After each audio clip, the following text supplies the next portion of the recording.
So today I worked with Michaela, also a second year DAT student at Indiana State, and we constructed a fishbone diagram to look at a problem that we might see in athletic training. So we did a little bit of research. Michaela is currently so she's pretty much worked in the high school setting, and she's in between moving from Dallas to Phoenix, so she's in between jobs right now. And then I work in the military setting, so it was really nice to kind of collaborate with somebody that works in a different setting than mine, but also find similar problems or roots to problems that might affect athletic trainers. So we decided to have the main effect be athletic trainer burnout, and then we looked at different causes. So we did a little bit looking at the readings. We decided to go with 4 kind of causes that might have that effect.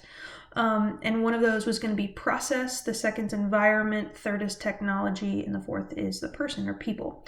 So under process, we kind of want to think about like scope of practice. So one thing we were discussing is that sometimes if an athletic trainer doesn't maybe work at the highest scope of their practice due to maybe people's expectations or things like that, or especially based on state regulations, that's a really important factor that might lead to athletic trainer burnout. We also talked about hours. So a lot of secondary school athletic trainers, they work nights, weekends, so that can definitely lead to athletic trainer burnout. And then the idea of an either hourly or hourly or salary job.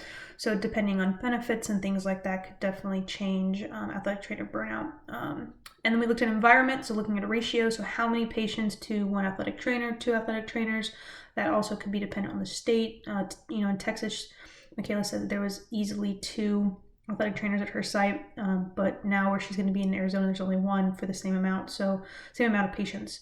So also the idea of lots of responsibility, and then the support of administration and coaches, so the other stakeholders, and the amount of support that you have from them could lead to athletic trainer burnout. If we look at technology, using an EMR versus pen and paper, she really had a good idea that, or not a good idea, but she had said that when she switched to EMR, things became so much more easier instead of pen and paper. And within that, the ability to sign in and out with a tablet or computer was really important. I don't ever use pen and paper, so it was really nice to collaborate with someone that works in a secondary school setting.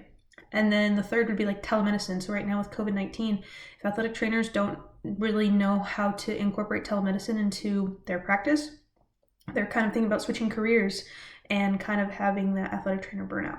And then last is just going to be the people, so the personality. So sometimes depending on athletic trainers, if you kind of have that caregiver personality, you might not set professional boundaries with going into the, working too long, working too many hours and things like that, because you're going to have like, I need to be there, I need to support my patients or my athletes or whatever the case might be. So that the personality characteristics definitely lead to athletic trainer burnout. And then within that, you have that kind of work-life balance. And then the generational differences is athletic training is more of a younger generation, so at least right now. And so the quote-unquote baby boomers, the way that they kind of have their work-life balance can definitely lead to athletic trainer burnout. So those were kind of the main 4 causes that we've had, with 3 specific kind of sub-points into that, and the main effect is athletic trainer burnout. Hope you guys learned something, and thanks for watching.